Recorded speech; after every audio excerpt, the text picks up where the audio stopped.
Bonjour, on va présenter ici le phénomène de réfraction et le phénomène d'angle limite dans la réfraction.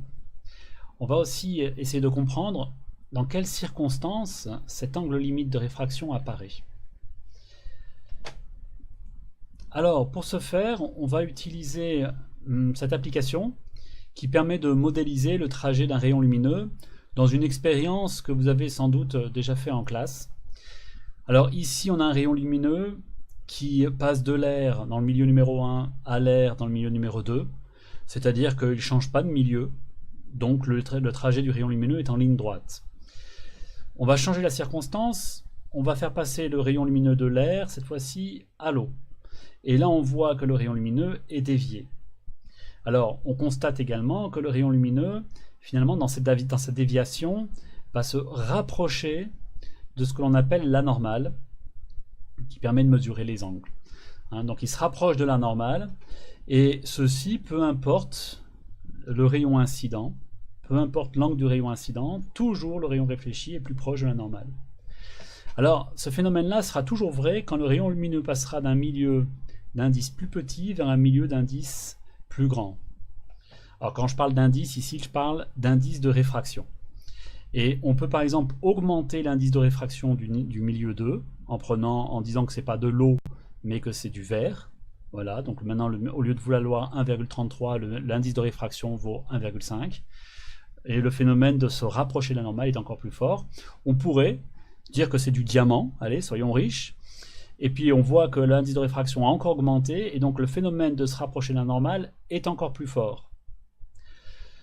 Changeons la situation, passons maintenant... Alors, avant qu'on change de situation, pardon, on se rend compte que quand on est dans cette situation-là, on a toujours un rayon réfracté qui existe. On n'a pas de situation où le rayon réfracté disparaît. On va voir juste après qu'on n'a pas de situation, justement, où on arrive à un angle limite. Alors, changeons de situation maintenant. Passons non plus de l'air au diamant ou de l'air à l'eau, mais passons de l'eau à l'air.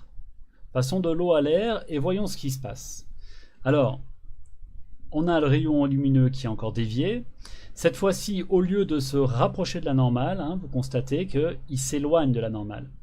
Ce qui fait que quand je vais déplacer mon rayon incident, augmenter cet angle-là, augmenter l'angle I1, il va y avoir un moment où on voit arriver les choses ici. Il va y avoir un problème.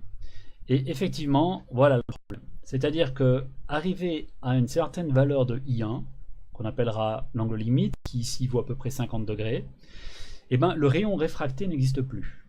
Et en fait, ce qui se produit, c'est que le rayon réfracté est transformé en quelque sorte en un rayon réfléchi. On a ici un phénomène miroir qui se produit. Le rayon lumineux n'arrive plus à sortir de l'eau et à repasser dans l'air.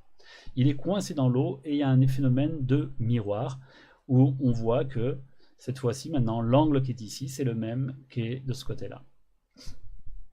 Alors, ce phénomène-là est vrai, donc à chaque fois, vous allez voir, à chaque fois que je passe d'un milieu dont l'indice de réfraction est plus grand vers un milieu dont l'indice de réfraction est plus petit. Et si j'augmente l'indice de départ, il est encore plus grand que l'indice d'arrivée, et ben le phénomène de réfraction, l'angle limite, pardon, il va être plus petit, va arriver plus rapidement. Là, il est à peu près à 42 degrés. Maintenant que je suis passé au vert. Maintenant, je vais passer au diamant, vous allez voir. Et bien, au diamant, l'angle d'incidence, voilà. Il faudra un angle d'incidence d'environ 25 degrés. C'est ça, ou pas? Oui, d'environ 25 degrés, pour que le phénomène d'angle limite, et donc le phénomène de miroir, se produise.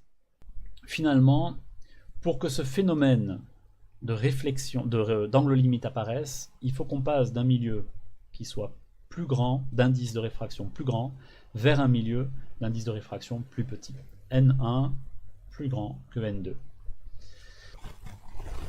Voilà, donc j'espère que vous avez compris quel est le phénomène de l'angle limite de réfraction, qui va se transformer donc en une réflexion, comme sur un miroir, et qu'il se produit lorsque le rayon lumineux passe d'un milieu dont l'indice N1 sera plus grand que l'indice N2 du milieu numéro 2.